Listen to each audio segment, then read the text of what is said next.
"This cannot be right," Zorith murmured, his sleek, azure fingers trembling over the pulsating orb of data in his hand. His voice carried an edge of disbelief, which was unusual for the chief tactician of the Zarvok fleet. The room, a cold, metallic expanse aboard the orbiting warship, seemed to grow quieter as his team of analysts exchanged nervous glances. "What's wrong now?" snapped Draenix, the fleet's commander, his crimson eyes narrowing. He was a massive figure, towering over Zorith with a presence that could crush spirits. Draenix thrived on domination, and he had little patience for doubt. "The scans of Earth's surface have identified an anomaly," Zorith replied, his tone cautious yet insistent. "One human, an outlier. His power levels are unlike anything we've encountered. The readings are off the charts." "A single human?" Draenix scoffed, leaning back in his hovering command chair. His voice dripped with disdain. "We've subdued entire planets without breaking a sweat. What could one fragile creature possibly do?" "That's precisely the question, Commander," Zorith said, his pale, translucent head crest shimmering with nervous energy. "We've never seen energy output like this from any terrestrial species, let alone a human. It's almost unfathomable." "Let me see," Draenix growled, extending a clawed hand. Zorith hesitated before transferring the data orb to his superior. The holographic display flared to life, showing a glowing silhouette of a human male surrounded by fluctuating waves of energy. Numbers and glyphs scrolled past, many blinking red in warning. Draenix's eyes darkened as he absorbed the information. This must be a mistake," he muttered. But there was a note of doubt in his voice that his crew had never heard before. "We've triple-verified the data," Zorith said. "The anomaly is located in a remote region of Earth, a place the locals call Crestfall Valley. We need to investigate this further before proceeding with the planetary conquest." Draenix's claws tapped against the armrest of his chair, each click echoing in the tense silence. Finally, he growled, "Fine. Send a reconnaissance team. I want answers." Down on Earth, in the quiet expanse of Crestfall Valley, the anomaly in question was entirely unaware of the chaos unfolding in orbit. His name was Ethan Ward, a seemingly ordinary man with a penchant for solitude. He lived in a modest cabin nestled among towering pines, his days spent hiking, reading, and tinkering with old machines. He had no idea he was being watched. Ethan was finishing his morning routine, a series of deep breathing exercises he had practiced for years, though he never quite understood why they brought him such clarity.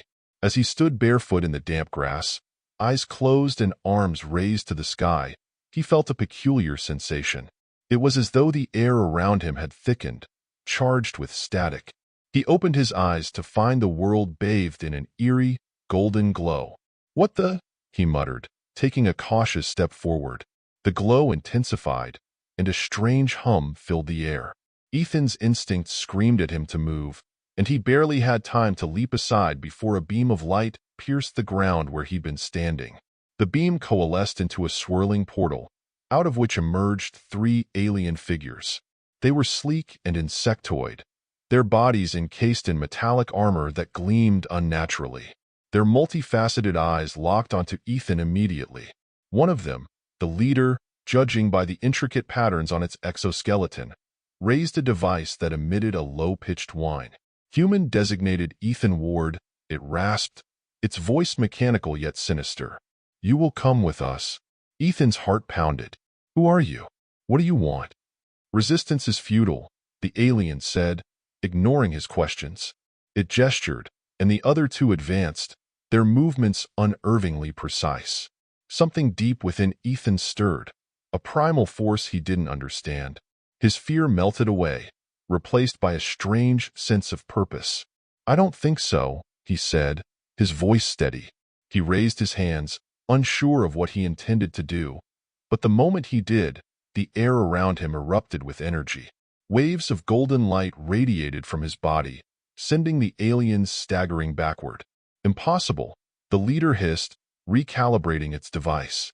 Ethan didn't wait for it to act. Moving on instinct, he thrust his hands forward, and a blinding arc of energy surged from his palms, striking the aliens and reducing their weapons to molten slag. The aliens exchanged a flurry of clicks and screeches before retreating into the portal, which vanished as abruptly as it had appeared. Ethan stood there, stunned, his breath coming in short gasps. He looked down at his trembling hands, which still crackled with faint traces of energy. "What the hell is happening to me?" he whispered.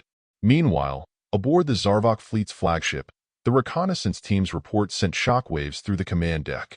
Draenix slammed his fist against the console, his fury barely contained. "You're telling me that a single human repelled our advance team?" he roared. "Yes, Commander," Zorth replied, his voice tight. "The energy readings we detected earlier manifested in the form of a directed attack. The human's capabilities are beyond anything we anticipated." Draenix's claws curled into fists. "Then we escalate. Prepare an elite strike force. I want this human brought to me, alive. If he resists, annihilate him." Zorth hesitated. "Commander, I must advise caution. If this human's power is truly as vast as it seems, we risk significant losses. Are you questioning my orders?" Draenix growled, his voice low and dangerous. "Of course not," Zorth said quickly.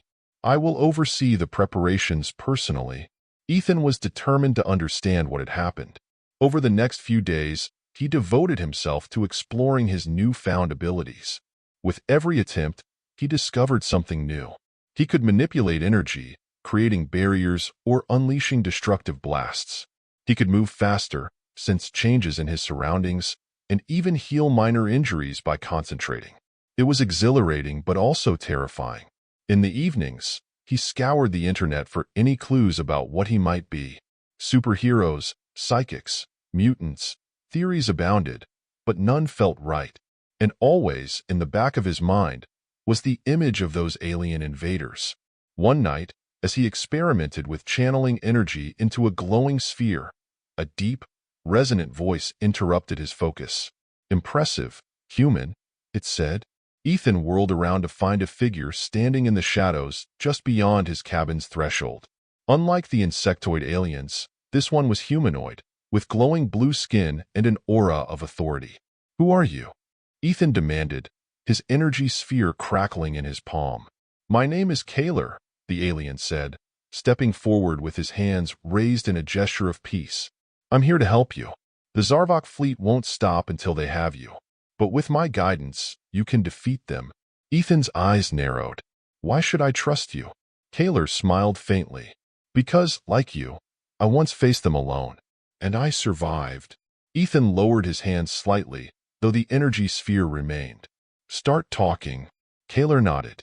"You possess a gift, a power dormant in your species for millennia. The Zarvok seek to exploit it, but it's more than they understand. With training, you can surpass even their wildest fears.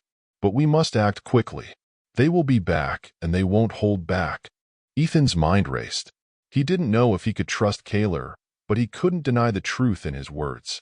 The Zarvok were coming, and he couldn't face them alone. "All right," he said. "What do I need to do?" Kaler's eyes glowed brighter. "First, we unlock your true potential."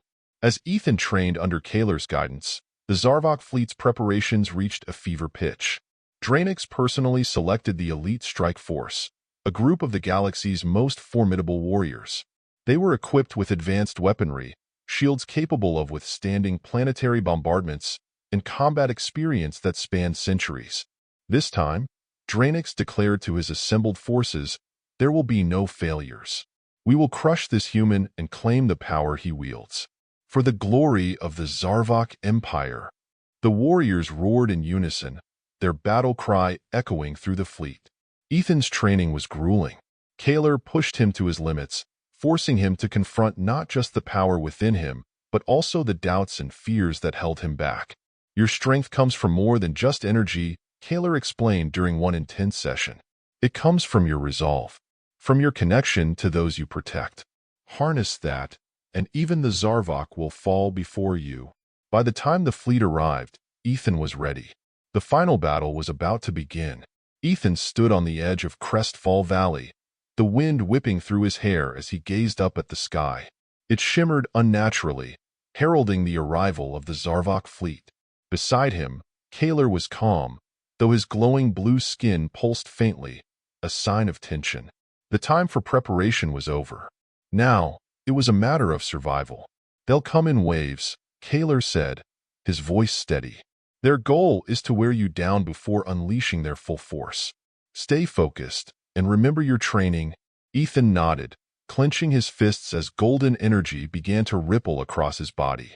They picked the wrong planet to invade.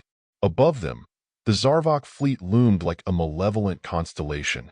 The flagship released a swarm of smaller vessels, each carrying members of the elite strike force. These warriors were more formidable than any Ethan had faced before. Towering beings with armor that glowed with dark energy, weapons that hummed ominously as they sliced through the atmosphere. Draenix observed the deployment from his command chamber, his crimson eyes fixed on the holographic display of the battlefield. "Begin the assault," he ordered, his voice cold. "Let's see how long this human can last." The first wave descended like a storm. Ethan raised his hands, and a dome of golden light erupted around him and Kaler, deflecting the incoming blasts. The energy shimmered and crackled as the Zarvok warriors launched an all-out attack, their strikes growing more coordinated with each passing moment. "Hold the barrier," Kaler urged. "But conserve your strength. They're testing you." Ethan gritted his teeth, feeling the strain as the barrage intensified. Then, with a roar, he released the barrier, sending a shockwave rippling outward. The nearest attackers were hurled back, their weapons shattered. Without hesitation, Ethan leapt into action. He moved with blinding speed, weaving between the warriors and striking with precision. Each punch and kick unleashed bursts of energy that overwhelmed even their advanced armor. The air was alive with the sound of battle, blasts of energy, shouts, and the metallic clang of shattered weapons. Draenix watched the scene unfold, his expression darkening. "Impressive," he admitted grudgingly. "But raw power won't save him. Deploy the Enforcers." The Enforcers were the Zarvok's most elite warriors, beings genetically engineered for combat and equipped with technology far beyond anything Earth had ever seen. They descended in a coordinated strike, their movements almost too fast to follow. Ethan barely had time to react as they surrounded him, their attacks relentless and devastating. For a moment, it seemed as though the tide of battle was turning against him. But then, Kaler joined the fray. The alien mentor moved with grace and precision, his strikes exploiting the smallest weaknesses in the Enforcer's defenses. Together, he and Ethan fought as a seamless unit, their powers complementing each other. The battlefield became a blur of light and motion as they pushed back the Zarvok's finest. Draenix's patience snapped. "Enough," he bellowed. "I'll deal with him myself." The commander descended from his flagship, his massive form landing with an earth-shaking impact. His armor gleamed like molten lava, and the energy radiating from him was almost suffocating.